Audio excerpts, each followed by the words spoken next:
নমস্কার। লক্ষ্মী ঝাঁপির আজকের পর্বে রিভিউ নিয়ে বাংলা সিরিয়াল সমাচার চলে এসেছে। তো আজকের পর্বে দেখা যাচ্ছে দীপের ঠাম্মি ক্ষীরগঞ্জের লোকদের উপরে ঘর দেখাচ্ছে, কার কোনটা ঘর।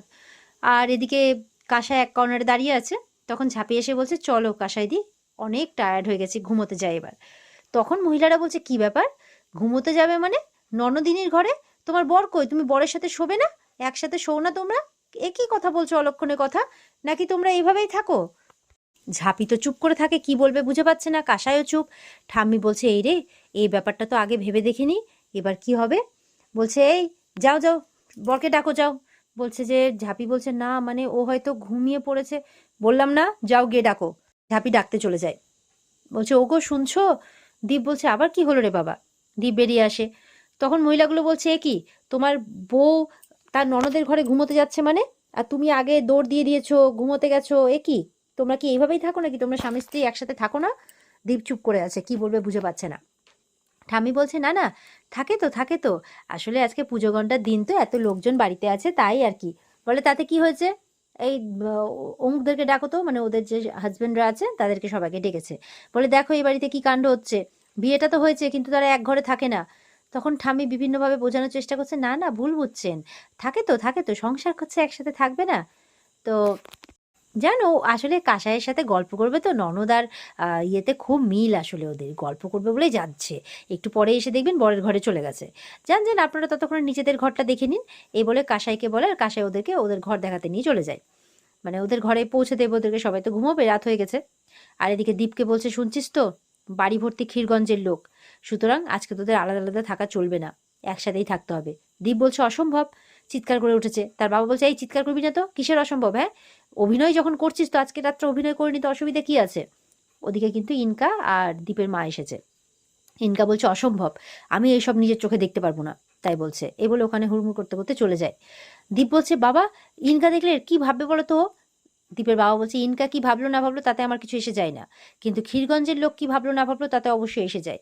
না হলে আমাদের সব কিছু যাবে, অনেক কষ্ট করে জমিপত্র সব কিছু করেছি। ঠাম্মি বলছে, দেখ, তোদের এই জেদের জন্য না আমি আমার ভদ্রাসন ছাড়তে পারবো না, বুঝতে পেরেছিস?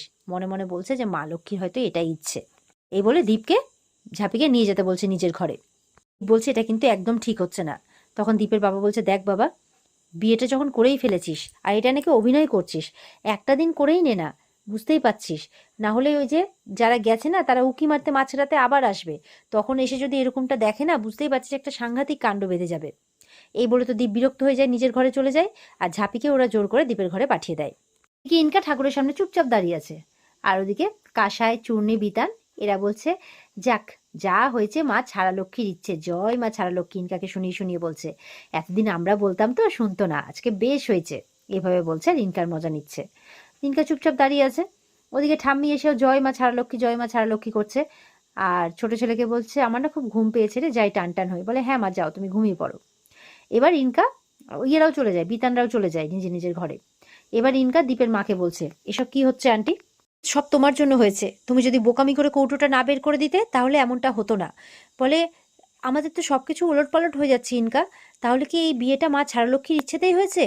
ইনকা বলছে, ধুর, আমি এসব কুসংস্কার মানি না, রাখো তো তোমাদের এই কুসংস্কার।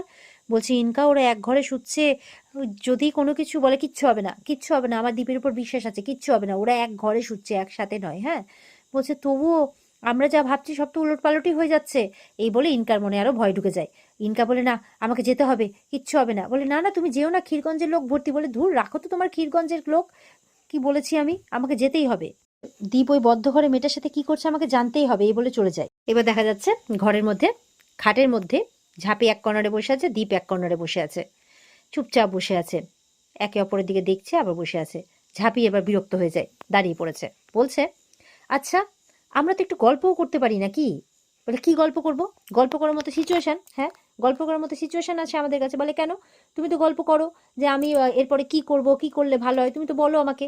বলে, দেখ, এখন না ওরকম সিচুয়েশন নাই আমাদের মধ্যে, না ওরকম সম্পর্ক নাই, তাই তাও একসঙ্গে রাত কাটাতে হচ্ছে। বাইরে ইনকা কি ভাবছে বলতো, ওর মনের উপর দিয়ে কি ঝড় বয়ে যাচ্ছে, এমনি তোকে নিয়ে ইনসিকিউর ফিল করে, তার মধ্যে আবার তোর সাথে একসাথে রাত কাটাতে হচ্ছে। ঝাঁপির না মনটা খারাপ হয়ে যায়, ঘুরে গিয়ে অন্যদিকে হাঁটতে শুরু করে আর ভাবতে থাকে, ও, ওর জন্য মন খারাপ হচ্ছে তোমার, আর আমাকে, আমি তো তোমার বিয়ে করা বউ গো, মানে কেমন অবলীলায় আমাকে সব কথাগুলো বলে দিলে, একবারও ভাবলে না যে আমার তো খারাপ লাগতে পারে। চুপ হয়ে গেছে। দীপ দেখছে এ তো চুপ হয়ে গেল। দীপ এবার বলছে, এই যে শোন, অনেক হয়েছে, একসাথে যখন রাত কাটাতেই হবে, ঠিক হয়েছে, তখন ঠিক আছে, এক কাজ কর, আমি খাটে শুয়ে যাচ্ছি, তুই সোফাতে শুয়ে যা। তখন ঝাঁপি বলছে, কি? আমি তো ভাবলাম তুমি সোফাতে শোবে, আমি খাটে শোবো। বলে, কি? ওই ক্ষীরগঞ্জের লোক বিধান দিয়েছে বলে আমাকে এখন আমার খাট ছেড়ে দিতে হবে? বলে, দেখো, আমি না ওইরকম সোফাতে শুতে পারবো না, ঠিক আছে? একদিকে মাথা বেরিয়ে থাকবে, একদিকে পা, ওইসব না সিরিয়ালের হিরোইনরাই পারে, আমি পারি না। বলে, তাহলে কি করবি? বলে, কি করবো আবার? আমার বর আর শ্বশুরবাড়ির অতটাও খারাপ অবস্থা নাই, আমি এই খাটেই শুবো। বলে, কি? মেঝে আছে তো। বলে, তাতে কি হয়েছে, আমি এই খাটেই শুবো, আমি এই পাশে শোবো, তুমি ওই পাশে শুয়ে পড়ো। বলে, অসম্ভব, আমি তোর সাথে এক খাটে শোবই না। বলে, তাহলে তোমার পাশে শোয়ার জন্য বর্ধমান ফেরত মেয়েতে চলছে না, লন্ডন ফেরত মেয়ে লাগবে? বলে, দেখ, একদম বাজে কথা বলবি না। বলে, তাহলে কিসের ভয় পাচ্ছ তুমি, যে আমার পাশে শুলে আমি তোমার ইজ্জত নিয়ে নেবো? বলে, দেখ ঝাঁপে, একদম ফালতু কথা বলবি না কিন্তু। বলে, চোখে মুখে দেখা যাচ্ছে এত ঘুম পেয়েছে, যাও চুপচাপ গিয়ে শুয়ে পড়ো। তখন দীপ বলছে, একদম না। এদিকে ইনকা কান পেতেছে, কিচ্ছু শুনতে পাচ্ছে না, যাও একটু একটু শুনতে পাচ্ছে কিন্তু বুঝতে পারছে না। বলছে, ফুল সাউন্ড প্রুফ একেবারে এদের বাড়ির দরজাগুলো, কিচ্ছু শোনা যাচ্ছে না। এবার ইনকা আবার কান পাতবে কি, চুন্নি আর কাঁসাই মিলে ধরেছে খপ করে একেবারে, এই নির্লজ্জ বেহায়া মেয়ে একটা, নতুন স্বামী স্ত্রী শুয়েছে ঘরের মধ্যে আর তুমি আড়ি পাচ্ছ মানে? যাবে এখান থেকে, যাও, নলে এক্ষুনি ক্ষীরগঞ্জের লোককে ডেকে একবারে অবস্থা খারাপ করে দেবো। হ্যাঁ, তো বড় সাহস! ছি ছি, লজ্জা করে না নির্লজ্জ বেহায়া মেয়ে? বলে, এই একদম মুখ ফালতু কথা বলবে না কিন্তু, মুখে উল্টো পাল্টা কথা। বলে, ডাকবো ডাকবো ক্ষীরগঞ্জের লোককে? ইনকা বলছে, হ্যাঁ ডাকো ডাকো। বলে, দাঁড়াও গো, কই গো শুনছো? তখন ইনকা বলে, আচ্ছা আচ্ছা, ঠিক আছে ঠিক আছে, যাচ্ছি যাচ্ছি। বলে, যাও এখান থেকে, যাও, বেরাও। ইনকা চলে যায়। কাসাই বলছে, রাক্ষসী মেয়ে একটা। বলছে, ভালোই ভালো আপদটা বিদেয় হয়েছে। আর ওদিকে ওরা এবার কান পেতেছে, আর এদিকে ঘরে তো ঝগড়া চলছে। এদিকে দীপ বলছে, এটা আমার বিছানা, আমি শোবো, তুই না। বলে, না, এটা আমি যখন বলেছি শোবো শোবো শোবো, তখন আমি শোবো। বলে, একদম না, তুই নাম এখান থেকে, তুই সোফাতে শুবি, আমি এখানে শুবো। বলে, একদম না, বলেছি যখন এখানেই শুবো। ইনি চলছে ওদের মধ্যে। ঝাঁপি বলছে, আমি যখন বলে দিয়েছি এখানেই শুবো, তো এখানেই শুবো, বেশি বাড়াবাড়ি একদম করবে না, তুমি যেখানে খুশি সেখানে শো, যাও। এবার তো হাত ধরে টানাটানি শুরু করে দিয়েছে দীপ ঝাঁপিকে, উঠবি উঠ। ঝাঁপি বলছে, না, আমার এখানে আরাম লেগেছে, আমি এখানেই শোবো। বলে, আরামের কি বলেছি, এই বলে টানতে যাবে কি, ঝাঁপি জোর করে শুয়েছে, ঝাঁপি দীপ তার উপরে পড়ে গেছে। এই বলে এবার তো দুজনে দুজনের দিকে তাকিয়ে আছে। আর বাইরে কিন্তু কাঁসাই আর চুনি একটু একটু কি শুনতে পাচ্ছে, ওদের মজা লেগেছে। বলছে, এ জমে গেছে ভেতরে। এবার তো কাঁসাই চুন্নিকে বলছে, এই ছোট আছিস, ছোটোর মতো থাক, বেড়া এখান থেকে, যা এখান থেকে। হ্যাঁ, বেশি তোমার সাত জেগেছে আড়ি পাতা না। বলে, এই কাঁসাই দিকে বলছে, এই বড় হয়েছে বলে বড় হওয়ার সবসময় সুযোগ নেবে না, ঠিক আছে? বলে, এই ডাকবো পিসিমণিকে ডাকবো? এই বলে তো চুন্নিকে ভয়ে ভাগিয়ে দেয়, ঘরে চলে যায় চুন্নি রেগে মেগে। এদিকে কাঁসাই বলছে, এবার সে মজা সে শুনবে, তাই বলছে, দিয়ে নিজে এবার কান পেতেছে। এবার তো দীপকে টানতে, দীপ ঝাঁপিকে নিয়ে টানতে শুরু করেছে। টানতে টানতে ঝাঁপির কিন্তু খাটের ওখানে পড়ে যায়, আর খাটের ওখানে ঘাড়ে ব্যথা লেগে যায়। তো দীপের খারাপ লাগে, আর ব্যথাটা এমনই লাগে লাল হয়ে যায় জায়গাটা। তো দীপ বলছে, সরি রে ঝাঁপি, আমি বুঝতে পারিনি, সত্যি আমার জন্যই তোর এই ব্যথাটা লাগলো, দাঁড়া আমি ওষুধ লাগিয়ে দিচ্ছি। এই বলে এবার ওষুধ লাগাচ্ছে। আর সেই ব্যাপারটা একটু রোম্যান্টিক হয়ে গেছে, চুল সরিয়ে জায়গাটাতে হালকা হালকা করে ওষুধ লাগিয়ে দিচ্ছে। ঝাঁপির মধ্যে একটা অনুভূতি হচ্ছে। তো এরপরে দীপ বলছে, ঠিক আছে তুই খাটে ঘুমিয়ে যা, আমি সোফাতে ঘুমিয়ে যাব। এই বলে দীপ যখন যাচ্ছে সোফাতে, তখন দীপের হাতটা ধরে নেয় ঝাঁপি। বলছে যে, তুমি পারবে না গো, কষ্ট হবে, তুমি শুয়ে পড়ো না, খাটের ওই পাশটাতে শুয়ে পড়ো। দেখো, এতটুকু বিশ্বাস তো আমাদের একে অপরের প্রতি আছে, তাই না? যে আমরা কেউই আমাদের সীমা অতিক্রম করব না, এতটুকু বিশ্বাস তো আছে। আর তুমি তো তোমার ঝাঁপিকে এতটুকু চেনো, সিরিয়ালে দেখো নাই, মাঝখানে একটা পার্টিশন দেওয়া থাকে, সেরকমই থাকবে। আর তোমার তো মানে সীমা উল্লঙ্ঘন করার কোনো কারণই নেই, কারণ তুমি তো আমাকে ভালোই বাসো না, তুমি তো ইনকাদিকে ভালোবাসো। নাকি তোমার মনে এই ব্যাপারটা এখনো আছে ডাউট, যে তুমি কাকে ভালোবাসো, তাই জন্য তুমি ভাবছো যে তুমি যদি তোমার সীমা অতিক্রম করে দাও, তাই কি? বলছে, কি উল্টোপাল্টা বলছিস ঝাঁপি? বলে, বললাম তো, তাহলে চিন্তা করো না, তুমি যখন আমাকে ভালোই বাসো না, তখন এক খাটে তুমি আমার সাথে ঘুমোচ্ছ কি ঘুমোচ্ছ না, তাতে তোমার কিচ্ছু এসে যাবে না, তুমি ওইদিকে শুয়ে পড়ো, আমি এদিকে শুয়ে পড়ছি। তখন দীপ রাজি হয়। দীপ খাটের ওই পাশটাতে শুয়ে পড়ে, মাঝখানে কোলবালিশ আছে, ঝাঁপি এদিকে শোয়।